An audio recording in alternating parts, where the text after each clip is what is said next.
The following is a DW Ancient Egypt production.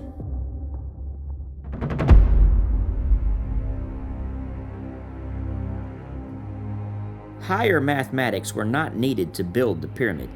The only thing required was social organization and lots of manpower for quarrying the stone, transporting the blocks, and feeding the workers. The pyramid was not magical. We know the purpose for the pyramid. It was a tomb for the burial of the pharaoh. It's important to know the difference. A temple was a place of worship. A tomb was a place for burial.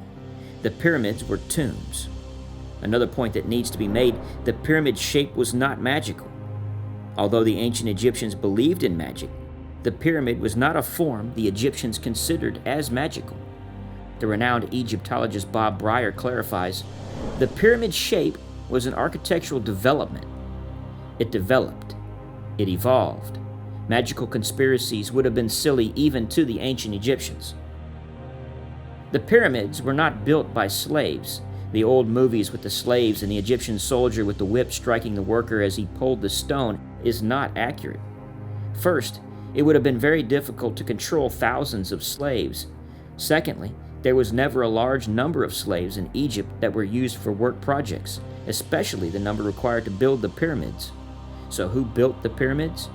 The Egyptians did through the use of work gangs. We have their inscriptions, and we now understand the organizational structures they used. Egypt was practically an agrarian culture. Everyone was a farmer. These farmers would be used during the time of inundation, when the fields were underwater. When Herodotus, our ancient Greek tourist, went to Egypt thousands of years later, he was told how these pyramids were constructed by the ancient Egyptians themselves. They didn't say the pyramids were built by aliens or by slaves. They told him 90,000 men, separated through work gangs, created the pyramids 3 months at a time. Now, the number of 90,000 men is like the numbers used in ancient battles, and it may be inaccurate, but you get the point. Ancient Egyptian farmers created the pyramids when they weren't working the fields. An interesting point that no one really talks about, no architectural papyri exist explaining how to build the temples or pyramids. Bob Breyer believes these were trade secrets, similar to the mummification process, which was also never written down. So how was the Great Pyramid built? First, workers removed the sand and cleared down to bedrock, as you can't build on sand. Just look at the bent pyramid. They probably built channels in the earth at the base and filled them with water until they had a level surface, much like a carpenter's level. Now, wherever the water ran out, you know that's lower than the rest of the base. So they kept leveling, digging channels, leveling until the water stayed in. Once the water stayed in, then they had a level base. Again, you did not need higher mathematics to build a pyramid.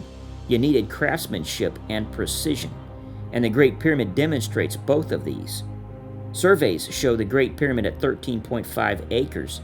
From one corner to the other, the level varies no more than 2 inches. That's precision, all done through a simple technique by filling channels with water. How did they bring all the blocks to the site?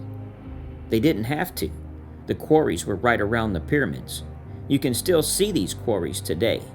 What was far away was the limestone casing that was used for creating the smooth outer surface, but that stone was much smaller and could easily be transported down the Nile.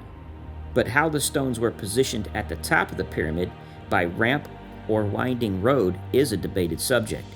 They probably had both. We know they used ramps elsewhere, as some of these ramps still exist. At 480 feet high, any ramps used would have to be 1/4 of a mile long. Obviously implausible for this project. But the Great Pyramid was most likely created using a winding road equivalent more accurately to the switchback. The sides of the Great Pyramid are perfectly aligned with the 4 cardinal points, north, south, east, and west.